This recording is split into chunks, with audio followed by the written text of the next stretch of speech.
Ladies and gentlemen, I believe we're live. February 28th, 4 p.m., Canoga Park, California, 2LaneLIVE headquarters. This episode is brought to you by EagleRider Motorcycle Rentals and Tours. Don't forget to check out 2LaneLIVE.com under the EagleRider tab to see how you can book a trip, save some money, and have a good time while you're at it. Boys, who do we have in the house today, and what are we talking about? This is going to be a very fast and gnarly live because it's going to have a lot of speed involved in it. Wow. So are you allowed at your age to say gnarly? Yes, I can say gnarly, stoked, bitchin', dope, all that all kind of sorts stuff. So we have some dope, gnarly, bitchin' guests today. Yep. Yes. That are speed demons. Rad dudes. But we hang out with young guys all the time. We go to Sturgis with the young guys. I mean, they like hanging out with us. We hang out with them. And I think we're all in the same vibe.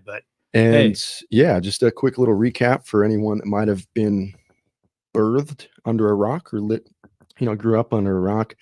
Kyle Wyman won 7 races during the 2023 King of the Baggers season and finished 3rd in the season championship. Kyle is the winningest racer in Moto America King of the Baggers history with a 12 total race wins in 24 events since the start of the series 50% in 2021. That's a lot of races. That's a lot of races. James Rispoli, riding for Vance and Hines Harley-Davidson, won 2 races in 2023 King of the Baggers season. Plus, he scored 5 second-place finishes and 3 third-place finishes for 2nd overall in the championship. That's a tongue twister, but we've met both these dudes. They're great people and pretty wild racers. So without further ado, we got Kyle and we got James. Hey, guys. What's happening? What's going on? How we doing? Good. So Josh is ripping off all this history of you guys. Before we dive back into kind of the history of the two of you and your riding careers, I'm sure 2024, both of you are looking to get on that championship pillar, the number 1 spot, I assume. And so maybe talk a little bit about that. It's here, really. We're just a few days away. I'm leaving on Saturday. James already lives there, so he's pretty much already at Daytona. And it's been a good off season. Got a lot of development done on the bikes. We're both ready, and really excited. 18 races this year. It's a huge championship. 18 races. Wow. That's I was for some reason was thinking 9, but I guess that was maybe last year's. Well, 18 races, 9 rounds. So because you're doing per 2. weekend. Right. Yep. Right. So, That's right. The first year was 1, then it was 3 races, then it was 7. Last year was 14. This year's 18. So, yeah, we just keep growing this thing, and that's what the people want. So we're going to give it to them. Well, some great guys, great racers on a great team. But you know what? You guys have never beat either one of us. No, it's true. Pink slips, dude. We can go for pink slips. In fact, I think every time I've ridden with Kyle, I think he's been in the back. Bringing up the tail end of the tribe. Watching the backside there. So I'm like, we're number 1. Boom. Yep. So tell us a little bit about Daytona and the track there. And, NASCAR, that's a big start there at the beginning of the year. I know you guys were at at Daytona, the NASCAR event that was rained out and finished on Monday. But tell us a little bit about that track and the track history for, the King of the Baggers. Yeah, so Daytona is always super special. It's been like that special for road racers forever. I mean, it's normally the start of the season for a lot of the series. In King of the Baggers, it definitely puts, the baggers to the test, being on the high banks. It also, if you can win, you generally are leading the championship. So it's a very unique track. Most of us have done the 200, which is a unique race in itself. It's one of the only endurance race we get to do. But for us, it's so interesting because it's not always the fastest who wins. It's all about the draft. It's all about playing the game. Kyle was able to show us last year that you can, win from, having seconds. are being further out and not being in a draft battle. But typically Daytona is that draft battle, all about the big draft, being on the high banks and using that kind of strategy. Yeah, I mean, we were there last year, and I remember walking in. We were into the paddock, and someone was saying Kyle was ripping like 180, and we're like, "What the hell?" Like, you guys have wound these bikes up. That's kind of where you're at right now, like the 180s. Not the trade secrets, but that's moving on that bagger, man. Yeah, 180 miles per hour. We saw that. I think like 181 on our data, and Yeah. I think we've got even more to bring to the table this year. So it's gonna be fun. We're in good shape. We got a great team. Guys are working their tails off, and the bike just continues to get better in so many different aspects. And the crazy part about the development of the class has been how big the jumps are lap times year to year, and it's gotten a little bit smaller. But I think we just continue to find like chunks of time. And I think you're going to see that come to fruition here in the beginning parts of the season. So you guys got to be totally in shape to handle these machines, the power, the endurance. So you guys probably have a regimen where you're working out, staying healthy and fit. Yeah, I mean, for myself, I think when we started in the baggers, it was a little bit more having fun, but it's totally changed into full superbike program. We're doing a lot of races this year, some more than most classes, and doing 2 races a weekend plus the challenge.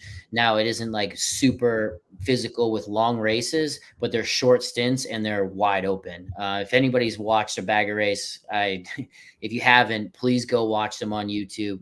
They are very intense, especially like Coda brings to mind of how intense that race was. So they're very just high level, high intensity races. So definitely we've got to be more fit. For me, I've been doing a lot of riding this year, and been doing a lot on the supermoto bike, which is kind of close, just a little bit lighter.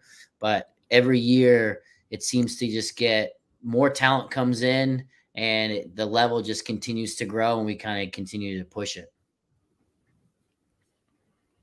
Yeah, and it's quite amazing to see what you guys have done with the bikes, and even like in the paddock last year, seeing the Pan Americas and how that group has developed. It's just mind blowing to me to see, how this has just evolved. And I think, we have a lot of friends that are in the stunt business, and not many people can do a burnout that way or do a wheelie on their bagger or anything along those lines. But most people, when this first started, I mean, we run a motorcycle parts business as well. I mean, the people that were raising the suspension up, that were raising the bike up, that we're trying to lighten the bike with carbon fiber.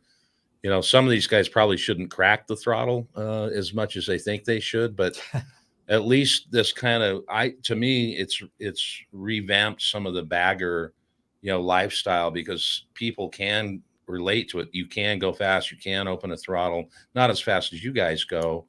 But I think it's a big plus for our industry, especially in the bagger market. And you guys are on the new 2024 platforms, I believe, as well, at least the look and style of the bike. Talk about how you think it's helped, kind of revitalize bagger and other racing. Well, it's been, a pretty incredible journey from the beginning, particularly for myself, since I was with the factory team since the team started. So in 2021, we kicked it off in January of that year, and it was very much a kind of skunkworks program, some misfits in the company that got approval to do something kind of crazy, and they were like, yeah, we're just gonna let these guys do their thing. And yeah, who knew it would turn into what it has? I certainly hoped it would, but to have really gathered the attention of leadership at the motor company and eyes all around the world, I think is the impact that it's had. The performance bagger segment was already starting before we went racing. But I think when you get to put the horsepower of what the motor company has to try to like elevate that to even higher levels, I think is kind of that's what's helped kind of put fuel on the fire a little bit. And now you're seeing just crazy motorcycles out there, not just our race bikes, but, you know, custom builds and new components and suppliers like Olin's, you know, bringing new products into the market. There's a lot of baggers out there. And, you know, I think it's really important to recognize how much of a tie there is between the product we're racing and the product we're selling. Really is the reason why it's so important for us to grab a hold of this and make the most of it. Yeah, go ahead. How did what made you get on a bike and say, "Hey, I'm gonna race"? Or how did you get involved in the racing? Were you approached, or did you say, "Hey, I ride Harleys, but now I want to actually race them"? No, I mean, I've been racing since I was 8 years old, you know, and I grew up racing flat track. James and I actually raced against each other a lot when we were younger, in our early teens. We both moved into road racing around that 18-year-old type of age. And I've been racing professionally, road racing, since 2009, chasing super bikes and running my own team with KWR, with Ducati super bikes and BMWs and all these different things. And of course, I raced Harley-Davidsons in flat track. I raced the XR 750, but when I went road racing, other than that XR 1200 series I did for a little while, like I thought I was done racing Harleys. You know, I was racing super bikes. I was chasing Superbike Championship, racing the V4Rs and the M1000s, and a different world. And I was approached by Harley at the beginning of 2021 after seeing the inaugural race in 2020 and admittedly saying out loud to people that I do not want any part of this. When I got a call from the factory and they explained to me how important it was and what their goals were with it, and particularly that their goal was to win and make it into something really great, I had to jump to that situation. I mean, it was just too good to be true. And I really didn't know what I was getting into. And for me, Who was who was the 2021 champion? We took that championship in that first year. That's right. Yeah. But no, I mean, it was it was a full circle thing for me because I grew up in a Harley dealership. So my grandfather started a dealership in 1962, and that's how we got into motorcycling. So for me to go down this different path with road racing with all these different brands, and then for Harley-Davidson to reach out to me to kind of pull me back into Harley, everything I've been through prepared me to be the person I need to be for this program. Not just my background with Harley, but my background in super bikes, running teams, helping influence the operation and the development of the motorcycles is the perfect fit for me in my career. And KWR is Kyle Wyman Racing, right? Yes. Yep. So speak to that a little bit, both of you, about, you grew up racing with each other. You were racing each other last year on separate teams the last couple of years, and now you're partnered together on the HD team. Talk about how, I often wonder, like I follow NASCAR a lot, and I see when a driver switches teams and how important the team concept is in racing. But when it gets down to those last couple laps, it's really also important to win. And so talk about, that give and take, if you will, as you guys are working together on creating the best team possible. Yeah, I mean, for me, I was on a different team. I was on the Vance and Hines Harley-Davidson team. But before we go into that, this guy Mac up here saying that we should get on the Isle of Man. I don't know about that, big dog. That's a little dangerous for me. When I saw that comment come through, I was like, I don't know, maybe a little parade lap. But going back to the team thing, I was with Hayden Gillum last year, and we had a really good team dynamic there. And it's everybody's dream, really, to ride for a factory. I mean, in our sport, growing up idolizing the top guys, Ben Spees, Josh Hayes, Valentino Rossi, in all these different series, all on factory motorcycles. Like, that's the dream when you're a racer. So for myself, it was always the goal to try to become a factory rider and show myself last year. Moving into the Harley team, having that, relationship with Kyle previously helps a lot, right? Even though we weren't, I don't know, say hanging out every single day, calling each other, we had that, we grew up together, we knew each other. I think we, know of each other from racing each other in flat track. Our families know each other. So it helped a lot, especially with bringing myself into the team to feel a little bit more comfortable. Going into a factory team is a little bit different. So for me, it's been a really easy, say ramp up period within the team. Everybody's made me feel really comfortable. I would definitely say, though, it's better to race your teammate on the last lap away from everybody else than racing somebody else, even though, hey, we both want to win. So we'll see what happens. But at the end of the day, it's a bigger goal, right? Harley-Davidson needs to win. We want to go 1-2 at all costs. And I guess we'll see when that scenario arises. Well, we'd love to see you guys do that. That'd be great. What do you say to that, Kyle? Yeah, I mean, bringing a new guy into the stable and kind of being the leader of the group. Like, what are your thoughts on that? Well, it's just, we have very specific instructions from Harley to do the best we can and not take each other out. And that's about all. That's about all we need to do is do the best we can. Don't take each other out. So that's really the team motors we have. We're trying to work together. I think it's, familiarizing James with this bike, I think, has kind of been part of the goal this winter to get him up to speed. And I think that maybe it'll become, where we're able to help each other quite a bit this year. We get into that a little bit, but yeah, it's about Harley-Davidson. When we have a Harley-Davidson lockout on the podium, no matter what the order is, who's on the bikes, that's a win for the company. So that's really important. And yeah, from there, yeah, if it's me and him on the last lap, and it sounds like you guys we're throwing down. Cool. Probably. You got it, right? I mean, we're all chasing it.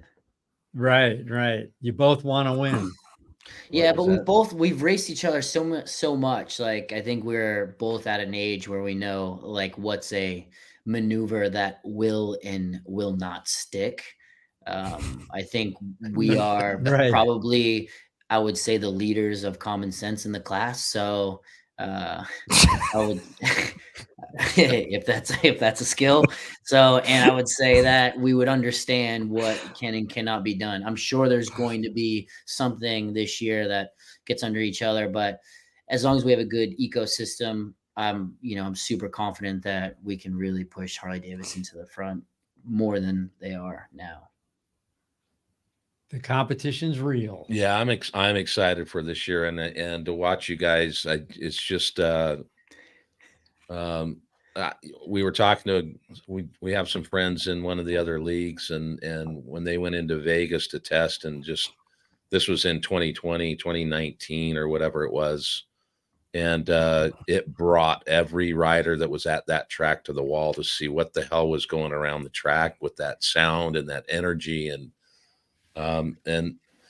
then it was really like, build a bike that you can actually ride home. So take the lights out, leave the, it didn't really kick off that way, like where it's at today with this. Mm-hmm. I mean, these bikes, what they have to weigh a minimum of like 620 pounds or something. Right. And yeah, and you're down at that lower weight, right? We're right there, Yeah. I think to circle back a little bit on that, on the growth of the series, I think, it was always going to get mega views because these bikes shouldn't be realistically on the track the way in, just stock form. Right. But they did. Right. So it's a spectacle. Everyone's like, holy crap, like they actually did that. But then becomes a credibility thing. Like, right. That's only going to last so long. And what the company did and the rivalry created and spurred massive development to where the credibility comes from, dude, the lap times. The proof is in the pudding. I mean, we're doing lap times that are so ridiculously fast on these big motorcycles that the credibility has gone through the world. And, that's why we are coming to COTA to line up with the GP, because it has grown that much. And the credibility is really everybody was like, whoa, we've got to bring the best baggers to the best in the world. Right. So, similarly 100%. to what your experience in Vegas with that other rider and everybody wanting to see it because it was something different. I mean, when we line up for the first time in Austin during the Grand Prix, that whole wall is going to be filled with the best riders in the world who do not want to miss it. And I think that I don't think there's really anything that motorcycle racing has seen that is like that in at least my recent history, that I'm aware of. And yeah, it's going to be really special when we get to go down there and in front of, however many 180, 200,000 people throughout the weekend, to tag on to, MotoGP, and for our race to be broadcast live on the MotoGP YouTube channel with 6 million subscribers. I feel like there's going to be a pre-MotoGP bagger racing and post MotoGP bagger racing where it's grabbed another gear and it's reached a whole nother level, and I'm excited for that. Man, it's making me want to actually go see a race again. I mean, it's intense. It's insane. It's like, well, the cool thing is like we've seen some stuff like that, but when people, like when my son was racing and I'd go to the races or go to the Supercross, well, I knew other riders. And so to me, that was making me want to see it. Now that I'm talking with you guys, and Kyle, we've spent some time together, but it's like, now it's like, all right, you guys ride Harleys, we ride Harleys. We're on the same team basically, but talking to you, I want to go to the races now and watch you and cheer you on, Yeah. So I'm digging. Well, they ride Harleys a little different than we do. Yes. Well, Speaking of that, same. Have you guys ever gone on a trip, like 1,000-mile trip where you load a bike up and you go somewhere and eat dinner and stay in a hotel or anything like that? When I was younger, I threw a fit over it because I was 13 years old, and my mom had gone on a cross country trip when she was younger with her parents, having the Harley dealership and all that. And she said, this year we're not going to amateur nationals in Illinois, which is the amateur dirt track races that you have to be at if you want to be anybody. She pulled us out of that to take us on a 5-week motorcycle trip from New York all the way across to Washington State, down the coast, Vegas for the 100th anniversary of Harley-Davidson, and back to New York. And I don't think that missing those nationals had any real impact on my racing career. So I'm really glad that we got to do that trip. And it was definitely one of those trips, right? Where nice. So many stories.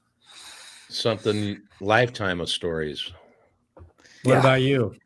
I have not. I would love to. I've talked about doing something like that, whether it be on, touring bike, doing what you suggested, or on a Pan Am somewhere and be able to go off road. Or I would love to do it. It's something that I've talked with the guys at Harley. I've talked with Kyle about. Like, I really want to do that within the next couple of years, or even this year. So, well, you guys need to go on a 2LaneLIVE trip with us.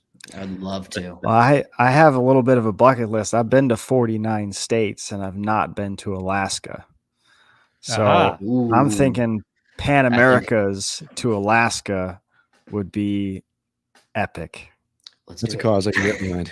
That sounds good. And EagleRider does tours up through there too. So, I mean, I don't think they let people go much off road, but like the Pan America ride through Alaska. I've been up to Alaska. It's spectacular. Like, if you go in like late June, early July, you've got 11 and a half hours of daylight. Yeah. But the skies and the mountains and the snow-capped peaks, and it's spectacular. I mean, you learn so much, you meet great people, and road trips on touring bikes is great. And now we're looking at touring bikes ripping around a track, 180 miles an hour, full leathers, crazy. And it sounds like you guys have some pretty rad stuff in the works as far as a video series, Push the Limit. What are some details on that? Oh, well, if you watch it's coming. It's coming. If you watch Push the Limit from the 2022 season, it's about an hour-long feature-length documentary that is on the Harley-Davidson YouTube, and it covers the factory team only, so myself and my brother Travis at the time, and our run for the championship. That video was incredible. It had such good reviews that Harley decided to double down on that, so we have a 6-part docuseries coming out very soon, 6 30-minute episodes covering the 2023 season and actually covering all of the Harley-Davidson riders. So myself, James, the Saddleman team, Vance and Hines, and the Harley-Davidson factory team. Amazing stories. I've only seen bits and pieces of it, so I'm like itching to get my hands on it myself, but it's coming up really soon. And man, it's going to be, it's literally, I mean, it's cinema style. It is like, so well done. Worthy. It is Netflix worthy. It is. Wow. I saw a trailer with the people in Las Vegas when we did the media, and it was like I just blown away of how good they did that. And I mean, just like Kyle said, haven't seen anything, so I'm like itching as well, because even though I know what happens, I'm like, we'll see how it looks. I mean, I don't really remember what I said in some of those interviews, so I'm pretty itching to see. Well, I was interested. I couldn't believe in the kickoff this year for the model year, having you guys rip. I don't know if it was Salt Lake City or where it was, but having you guys ripping through the city on the bikes. I mean, Harley's usually, at least for us, I mean, everything's got to be, pretty buttoned up and ride length and we're not the race quality guys, I guess, but we're changing that. I mean, I could not. It was great. I thought that was so cool. We led a parade lap on a track. Yeah, we did. We had a fan lap and they followed us. We were at Willow Springs, and so we got to at least pretend like we were ripping. No, I mean, we were going at least 37 miles an hour. But the footage that they got, and then I'm sure they had a drone coming at you and you guys splitting off, and it just, I mean, I wish it was a drone. I know. It was a 20,000 pound Russian arm car. Oh, the black Porsche. Yeah. That was in Charlotte, actually, downtown Charlotte. It was Charlotte. A good shoot. It was a lot of fun. That was a couple of years back. We were on the coast with you at what was it, the 2020 or 21 or something. I don't know. And they had that car there, but that was the first time we ever saw you in person, I think, out in Malibu. Yeah, doing the ST shoot for the original ST with my brother Cody as a stand-in for Travis, it was supposed to be Travis. Yeah. Stuck in Mexico with COVID. Missed the product shoot. Flew in the third Wyman brother to get it done. I love it. The Wyman Harley-Davidson family survives again. Here we go. I want to know when you're going to be cruising around the pit and the paddock, because I know you like hats. When are you going to get your hat, man? It's coming. I got to find the right one. The hat's got to find me. That's I'm convinced the hat's got to find me. Yeah, Frankie, dude. Frankie Big Frank out there. I won't be doing it ironically. Okay. Hey, so speak to the other shoot with that snowmobile machine that you guys were. I mean, I grew up in Salt Lake City, so we'd go up to Idaho and around places and take what my cousins call snow machines, but snowmobiles, and rip those on the open lake beds. And I mean, how cool is that to be able to have a road glide fairing on the machine? Was that pretty insane? Oh, this guy. That guy. Yeah, we call it Snow Glide, man. It was pretty unreal, to be honest. Crazy enough, we fly in. It was in Milwaukee, and we did it at like a it was a ski resort, but a golf course, and it just snowed. So like there was fresh powder and it was like not planned. I mean, I don't think it was planned directly around like snow. And it was awesome. I was like quite nervous sitting on it. When we did our first shoot with it, I had to go like a very small, like little bit. And I was like, man, this is heavy. I don't know if I'm going to like it. I feel like I'm just going to tip over and not pick it up. But once we got out on the golf course, it was so fun. It was like, yeah, it wasn't like, it was more like a jet ski than a snowmobile. Yeah. I mean, I haven't rode a ton of snowmobiles in like deep powder where you can really lay them in, but like a jet ski kind of vibe where you can kind of lay in on the powder. It was really cool. Legs stuck out, feeling like I'm Tomac out there trying to lay it over. And, it was super unique, super cool. And I'm just really pumped on how the video came out. It was like, and to see the reaction of people with something that's a little bit different, you know, for Harley, and to see, you know, for myself, like to really pull like personality of me and Kyle. I thought that was really cool within a big brand.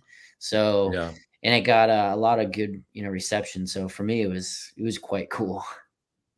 Well, so in that and the shoot in the city, I mean, so is Kyle, is he a white hat guy and James is a black? I mean, what's going on there? Like, is a good cowboy, bad cowboy kind of vibe happening or what? There's more to come. More where that came from. Yeah.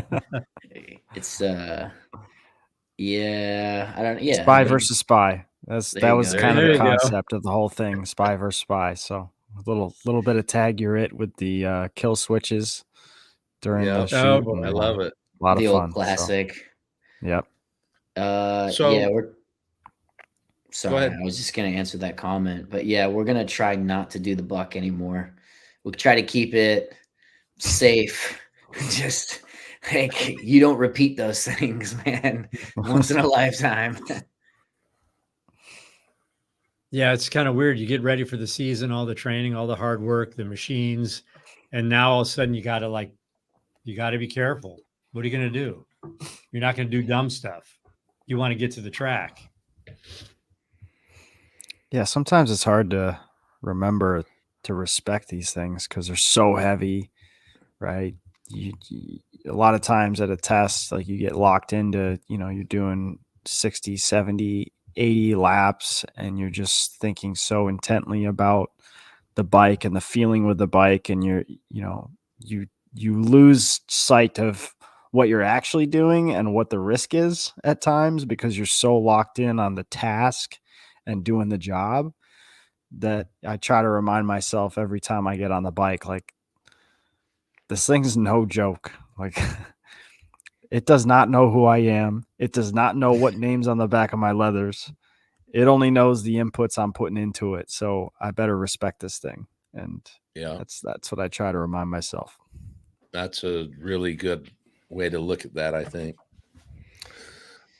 It's I would say it's pretty tough. I mean, I'm down in Florida right now and there's a massive crew down here training, you know, in flat track and road racing.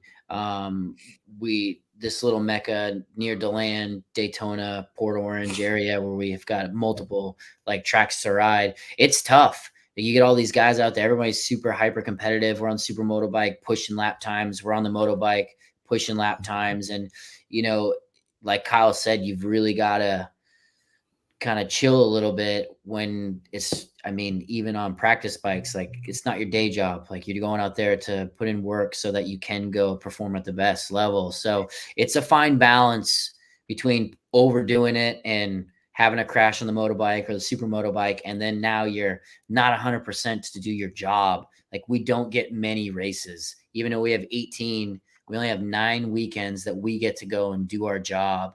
And, you know, those are points paying races for us to be in the scale for the following year. So Right. it's a fine line. Whereas when I was younger, I would just send it. And whatever happens, happens. I think with age, I've been able to manage, you know, hey, maybe I don't need to chase that 21-year-old sending it looking like he's going to crash, you know? So, It's tough though.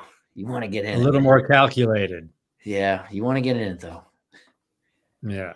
Well, but I think that was with everything, as your experience has just grown over the years that you guys have been doing this. I mean, think about it. You were young kids when you started this stuff, right? And for you to still be in it and enjoy it and love it, have passion for it.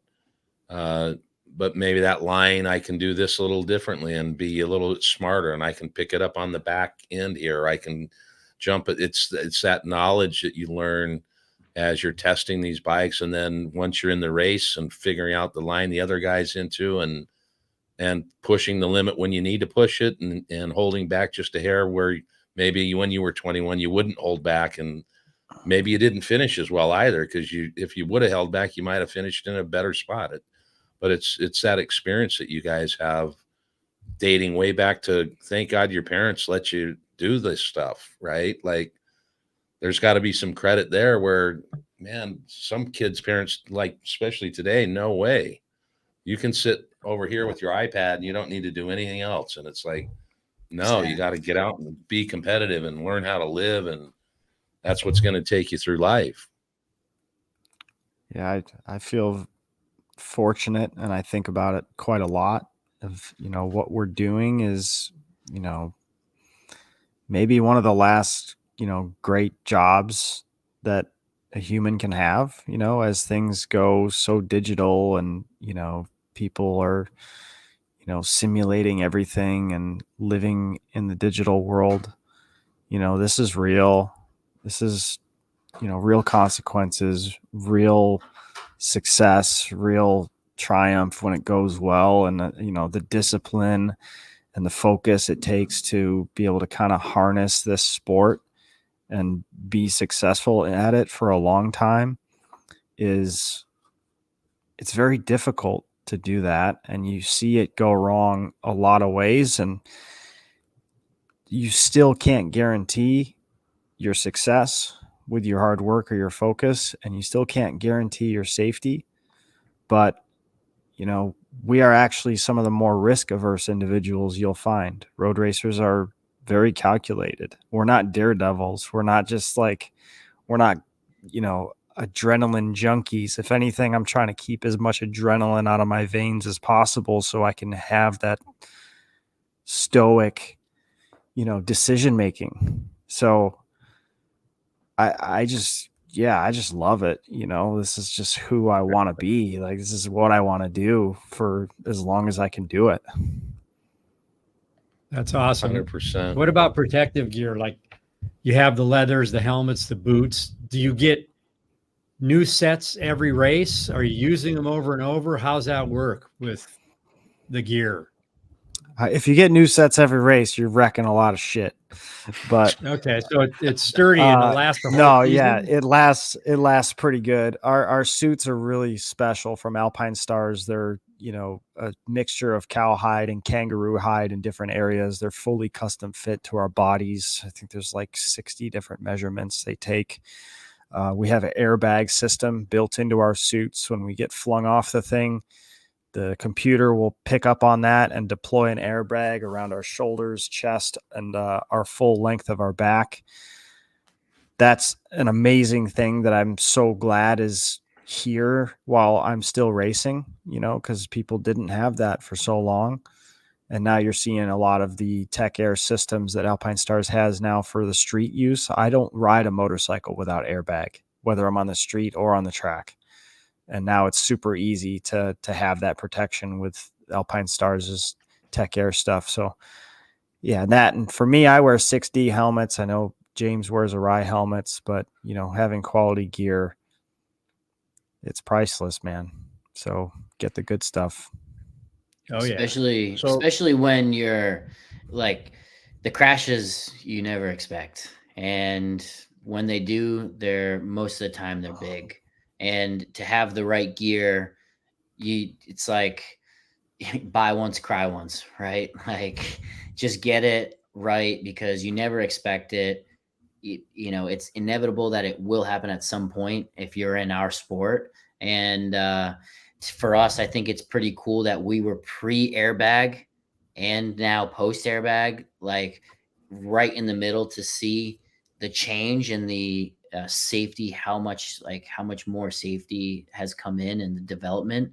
Um, I've done some serious crashing in an airbag suit and without an airbag suit. And I'm with Kyle. I will not ride a motorcycle. I'm even on my supermoto bike. I make sure my lights are on and whatever, because you just don't know. Like, it has saved collarbones, my back, just so many ribs. It has saved me so many times that it's like I would just never ride without an airbag. So just want to put that in for everybody, because I know people, they go with the cheaper option, and that's okay. But like, if you're going to ride even on the street, like, just get the good stuff.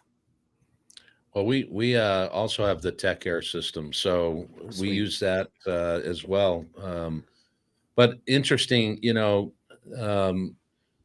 had a question, are other brands going to be coming into, BR or to King of Baggers? And before we maybe answer that, right now you've got kind of the Indian Harley-Davidson crew. And then I understand maybe Trask was coming in with a turbo. Are they coming over to I think this is their first run at this, right? No, they've been in King of the Baggers even since the very beginning. They had a turbo Okay. bike in the first inaugural race. In fact, my brother raced it. So Oh, really? He was on that bike for that, and then they've done Daytona every year since. Okay. Among a few others, they've done some other ones, but they pretty much go to Daytona every year because they can run with us there with that turbo. So It's fast. the rules are different. If you have a turbo, you're limited to 107 cubic inches versus Right. 131 naturally aspirated. So, but that thing rips on the straightaways. If they get the thing turning, we will have him right behind us. We saw it at Willow Springs. We saw him ripping. I mean, and the back stretch at Willow, you guys have probably been there. I mean, he would get lost a little bit in the corners, but the back stretch and the front stretch, he was just ripping.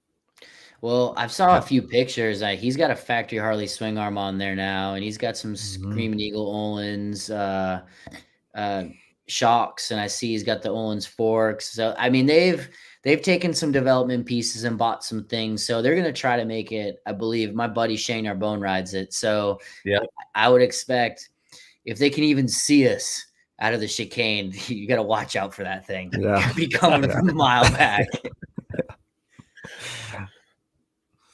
Do you think other companies, would come into it? I mean, there's like a BMW has a touring, but they're not really touring bike oriented, I don't think. Or I have actually personally gone to Moto America and asked about this subject of what would it take to get all the manufacturers that could be legal for this class in it. And the first thing I said was nobody's asked. So Cowie, Honda, Yamaha, BMW, they haven't asked. So that's the first thing. They're not going to do a bunch of work building a rules package if they're not interested in joining. Right. So that's the number one thing. And then number two, it would be very difficult to then balance between so many different types of platforms, because every manufacturer in this space has taken such a rapid, like such a crazy different direction. You've got shaft drive, you've got V-twins, you've got water cooled, you've got air cooled, you've got different fairings, you've got so many different things. If if Honda came and said, we want in, build it, tell us what the rules are, of course, Moto America would say, yeah, let's figure this out. Right. Let's get these in here. Let's grow this thing more. Let's get more manufacturers involved, another factory team. We're just not seeing that. So right. I think that, maybe it's gotten to the point where they're like, damn, they've got so much of a head start. We don't even want to think about doing that, and get our doors blown off. But like, I say, bring it. If they want to come do it, like the more the merrier. And I think it's great for everything if we get that, but I'm not seeing it happen anytime soon. Yeah. At least initially, like the Indian teams seem to have a little bit more speed at some point. I think that gap's kind of closed. Any feelings on that group over there? I think they've done Other a than you really want to good beat them? job of. Yeah. I think Moto America's done a really good job of balancing the class because the platforms are so different. Between the displacement and the setup. I mean, we still got push rods. Like Right. it's a lot of moving parts that. It's some pretty archaic technology when you think about it. It's pretty amazing what we're getting out of it at this point. But to balance it, and then at the beginning of 2023 is when they added the rev limits, because in 22, both teams, us and Indian, were just getting crazy with revs. We were revving these things to 7,500 RPMs. Indians 85, 9,000 RPMs. We got to slow these things down because it's only going to get more expensive when these teams have just these unlimited possibilities of what they can develop these engines to do. So for 2023, they put a rev limit of 7,700 for Indian and 7,000 for Harley. And that kind of stopped the arms race from getting too out of control. And now we had kind of a lane to live within. And I think those two numbers have been a pretty good balance of, like, we have a little more displacement, they have more revs, we have a little more torque, they have a little more top end. We can grunt off the corners, but we don't have enough revs to have many gearing options. They're spinning up off the corners a little bit more, but they have more.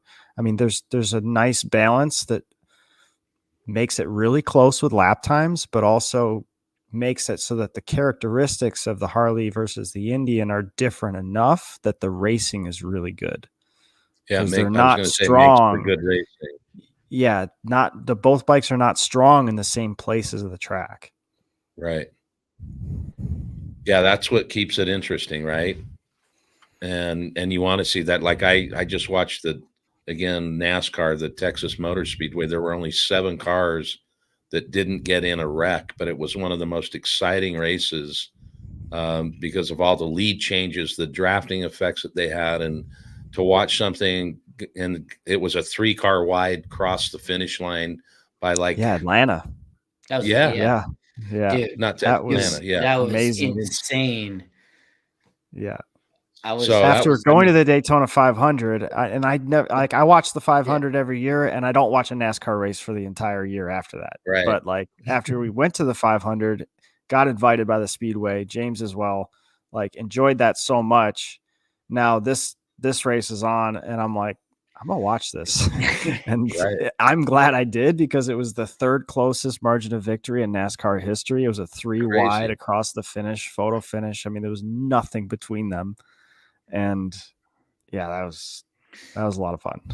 I don't even know how we got on this subject now. I'm just fired up over the racing. Well, I'm super fired up because I did the same thing, and I have a picture of me standing in front of the television like this on the last lap going, no way. So I rode for a guy, Wally Brown, he did some stuff in flat track, and he's a competition director, was for JGR.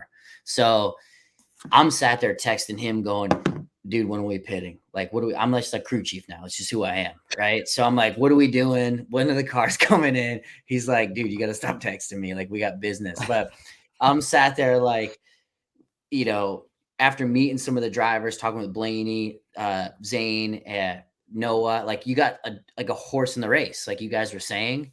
And it's so cool to actually watch the race. And I'm just like, man, so gutted for Blaney, because I thought he had it. He rolled off. It's just, yeah. So yeah, I'm pretty fired up right now. No, it was super.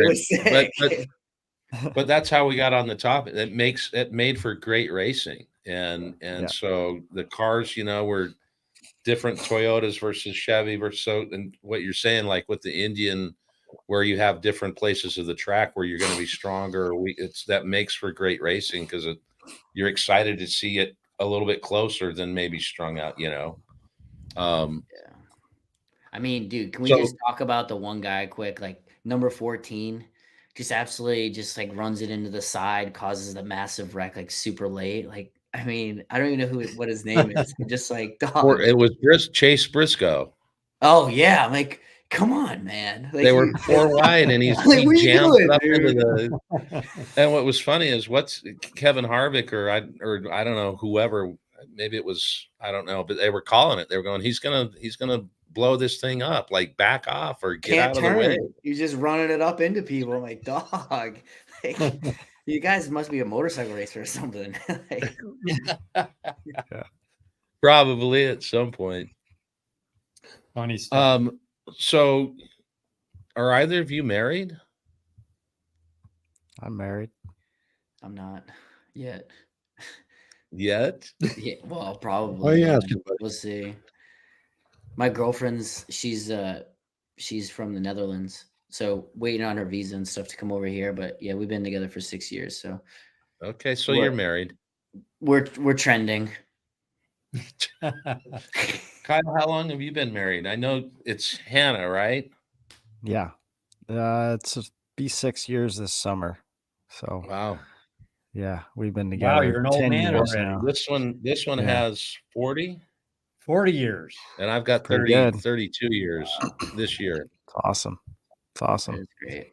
And they love to ride. Well, they love to be passengers and go on trips with us. That's like, they really look forward to it. In fact, we actually have to have them on a live here because a lot of the ladies out there and guys that ride that watch our channel, some of them are saying, I'm finally getting my wife to want to be a passenger, and they're watching the 2LaneWives and they want to know what they wear and how they feel when they ride. I mean, they've done Yeah.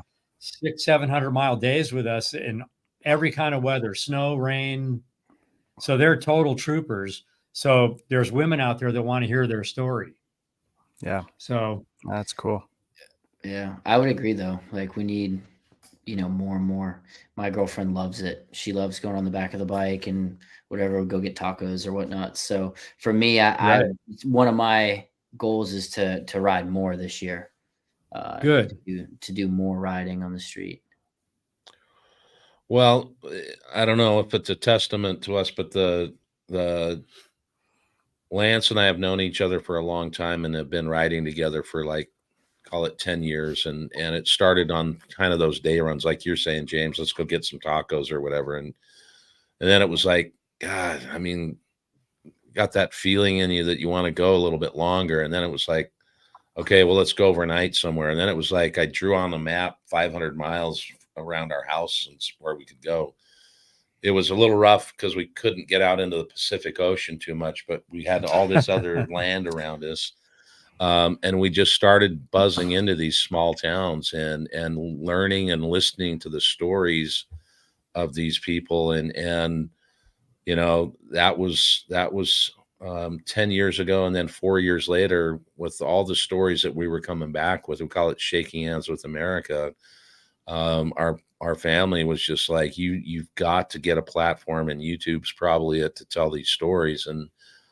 And so I left banking. He still got a company, and we started telling these stories. And it really is a feel good thing when you are like that big road trip you took, Kyle's. That's so awesome to be able to do that. And if you guys were able to pull off, even if you rode with us, or if you pulled off a weekend somewhere and just found a couple days to get away, find some small towns, and just like we went up to Lubeck, Maine, and then went into Bangor, Maine, and just the camaraderie and the people and just such great individuals, meeting them and having conversations with them. It's a whole different experience. And it's almost a settling experience where, America's good. There's good people here.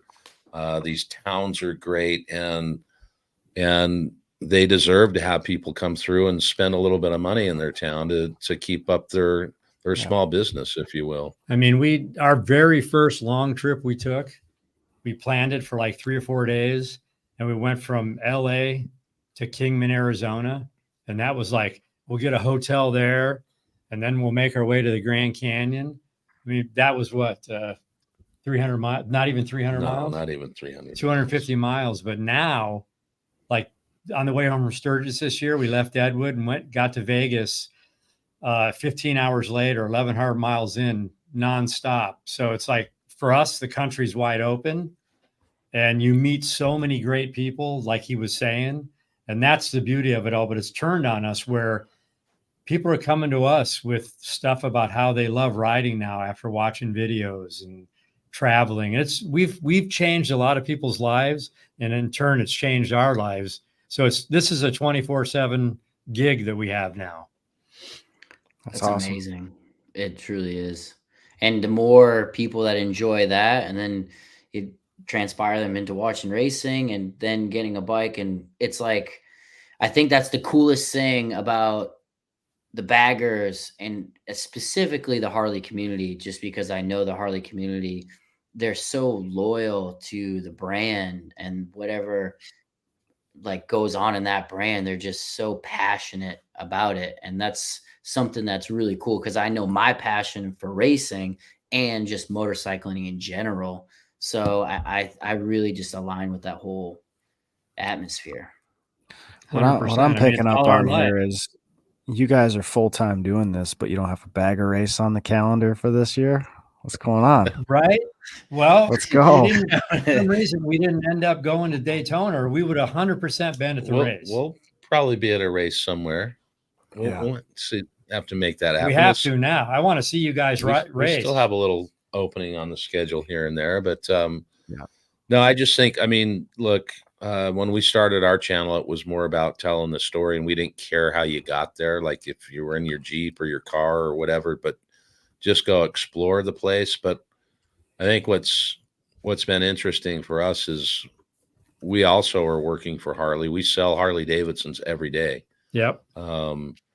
And there's no disrespect to other brands, you know, whether it's an Indian or BMW, we've had them approach us for bikes, and great, but we've stuck through and through to Harley because we just feel that there's a soul and a depth there in those bikes. And we're taking them all over the place and showcasing, and we get people all the time saying, I just bought my first Harley. I just traded in my Harley for this platform. I just did. And it is your comment, James, about the community. I mean, the biker community for us has been just a very incredible experience. Yeah. Because of the stories that you hear and how everyone, you know, you watch guys come in our shop here, and we created kind of a lounge area, and you got different sets of people sitting in the lounge. And I've seen it in multiple occasions. All of a sudden, they don't know each other, but they start trading texts, and now they're riding together next weekend. You know, and we want that atmosphere in our shop to let people come in and chill out for a minute, grab a cup of coffee, water, pickle juice, whatever, but meet another fellow rider and go hang out. You know, We don't have cars. We all three ride our baggers to work every day. So we get people from around the world, really, literally every country that come here during the week. Pretty much at least twice a week, someone from some other country is here to get a picture. And we usually sit them right here at this table and let them get a picture. And they're like blown away. And it's just great. Your passion for racing, we have the same passion for just being on bikes. That's amazing.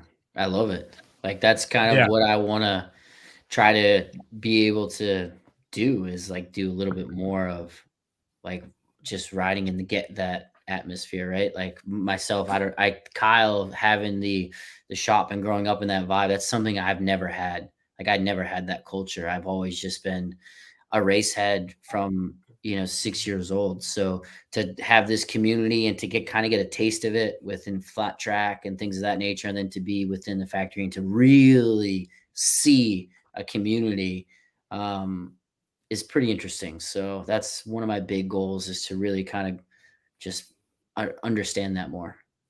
That's great stuff. I mean, I raced whitewater kayaks, and back then, if you said, will you ever ride a motorcycle on the street?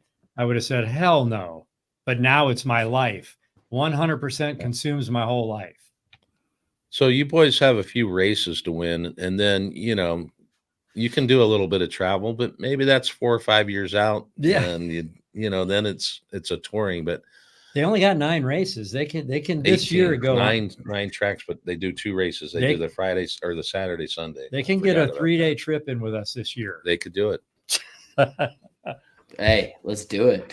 Let's if we can do make it. it to Alaska in 3 days, I don't know. Well, we can. No, I mean, he's talking about this 1,200 mile run we did. That's not highly recommended. You know, Right. that's a 12-hour, 15-hour day. But if you can keep them to 300 to 500 miles a day, and you can get to some good places and check it out. And you guys, being from where you're at, upstate New York and New Hampshire, there's some great riding up in those places. Florida, James, not so much. Yeah, it's kind of flat, but we'll make do. It's all right. I'll get some practice in, but I just got to talk to this guy, Eric F. Man, you're gonna have to put something a little bit more than a Casio calculator. Throw some bills down, big dog, and let's do it. Show me where it's at.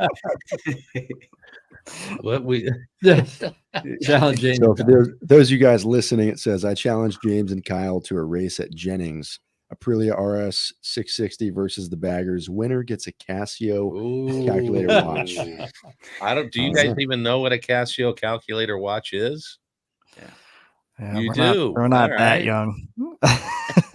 We're the old fellas in the class. Yeah. We didn't do this at the beginning. So Kyle, where do they find your stuff? And you're on all social. Where do they find that? I mean, at Kyle Wyman, pretty much everything. I'm mostly active on Facebook and Instagram. I got to get something going on YouTube, but I'm not quite there yet. It's a lot of work. Got some stuff on YouTube, though. I got a cool video from last year we did at Laguna with the race bike versus the street bike, which is kind of fun. I'm hoping to reboot that one this year with a CVO ST on track somewhere. So we'll see what we can put together there. But yeah, I mean, it's just at Kyle Wyman on everything, and anything Harley related. It seems like we're very lucky enough to be a part of. So you'll be seeing plenty of us. Awesome, James. Yep, I'm at James Rispoli on everything, just like Kyle said. Instagram, Facebook. I'm not part of the TikTok crew.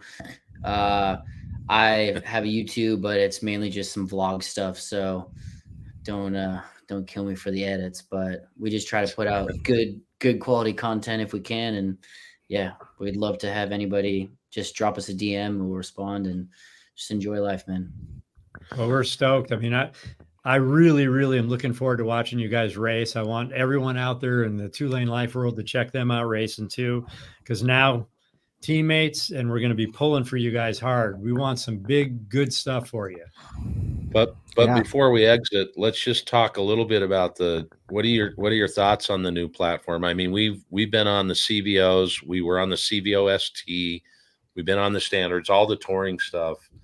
I absolutely fell in love with that CVO ST. I mean, that thing is, if you put it on the track mode, that's your mapping, right, Kyle? Yeah. The track mode and track mode plus are my actual throttle map from King of the Baggers. The calibrators that do the work on the race team are the same guys doing the work on the street bikes. So when they develop a new high output engine and a 121 and need to put together a track mode, let's just take what we've developed on the race side. And James, having jumped on the Harley factory team this year, he's using that same throttle map. So it's pretty cool. And to have had a little bit of a hand in the development is pretty gratifying for me, especially knowing my background with the dealer. And yeah, it's pretty amazing.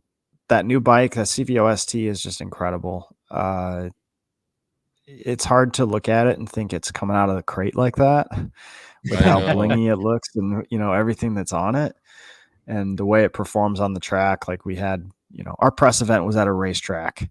That's how good this bike is. We needed a racetrack to be able to show the media how good it actually is. And yeah, like you guys said, really awesome motorcycle, and very cool that a racing inspired product is now out there for the world to enjoy. Well, we both have rode, all three of us have rode that bike in track mode through Death Valley on some great roads. Love it. So wow, that's awesome. I mean, it's the best modern Harley I've ever ridden. Like it's out of the box, though, I tightened up the front end a little bit. I adjusted the rear, and then track mode, and we were on. It was great. But the standards are even great. Standards They're great too. mind-blowing, 117. Yeah. Liquid cooled heads. It's got I don't know. Hey, everyone out there in the world watching this, remember our 3 bikes are for sale right now. You can get a piece of history. A 2LaneLIVE. Baggers ready to go. Hey, Kyle, just one last thing. I was on your website. I don't know if it's still current, but there's a cancer piece that are you guys still supportive of that, or what is that about? Yeah, OneCure. I've actually not been able to do as much for them. Just they came on as part of my race team when I was running my own team, and I could brand the whole bike in OneCure, Right. and it's all come from the Colorado State University. So OneCure is basically the branding for the Flint Animal Care Center. So it's a cancer research center that primarily focuses on dogs, cats, right, canines and feline cancers, and treat cancer and in that facility. But under the whole idea that there is one cure for our pets and for humans, because cancer is to a cellular level the same between all of us, right? So really cool program up there, something to donate to if you're interested, and have some personal friends that had some patients there. Some of their pets have gone up there for treatment, and they've had some amazing stories out of that place. So yeah, something pretty close to me, and thanks for bringing it up. Yeah, for sure. Do we have a link we can put in? We'll down put up the below link later. If anyone wants to donate. Yeah, so Kyle's website link is in the video description below, and you can find it on your website, right? Yeah. Cool. If you scroll to the bottom, you can just click on the link there, and it's OneCure. So if you feel like donating, good cause, and I read about it too. So it's interesting that the cure is really prevalent in both animals and humans, and so pretty cool. Yep, for Pretty sure. So one more time for those that might have tuned in late, what do you boys have going on this weekend? What is it the start of? Yeah, so it's a Daytona, it's bike week, right? So we've got Daytona Supercross this weekend, and then it goes right into our racing next week, I believe, if that's what you're talking about. We are on track Thursday. We have second qualifying and a race and the challenge on Friday. And then after the Daytona 200 on Saturday, 4:05 Eastern Standard Time, we will be on track for our race 2 in King of the Baggers. Awesome. So keep your eyes out. I think my son Lance and Juan and Cole Seeley are all going to be there hanging out, running around. They got some bikes from Matt. They'll probably be at the track. Hopefully they come up and shake your guys' hands and say hi. Cool. Awesome. Big fan of Cole's. So Sure. they can view this right on Moto America Mission King of the Baggers. They can view there. They can view. Did you say YouTube as well, Kyle? Yeah, the races are all on YouTube live, but you can watch all the practice and qualifying sessions and video on demand through Moto America Live Plus. So we have our own streaming platform that's Moto America has put all that together, and yeah, it's going to be everywhere on social. But if you want to catch the races live at the minimum, you can watch on YouTube. Well, we appreciate it. It's 8 o'clock, I think, your time, and I know you guys jumped in, and Kyle had some nice homemade chicken noodle soup, so he was at least fed. I don't know what James was eating, but plus when they were pulling up their drinks, they were bubbly and Perrier. It was not beer, guys, so they're in great shape for the race. Yeah. Appreciate you guys. Good luck, or break a leg or break an arm, whatever they call it. I don't know. In acting, it's break a leg, right? But you don't want to say that. Yeah, no. Probably don't want any of that, No, but we don't want that. maybe good luck. Yep, good luck. Be yourselves, man. We'll Go be out there pulling and for you guys. kick some butt. Awesome. Thank you And so we much for will. having us. Yeah, Hey, and appreciate we you will, guys. We'll see you guys Down down the the road. Hang on one second. Let's see if we can still keep him in here.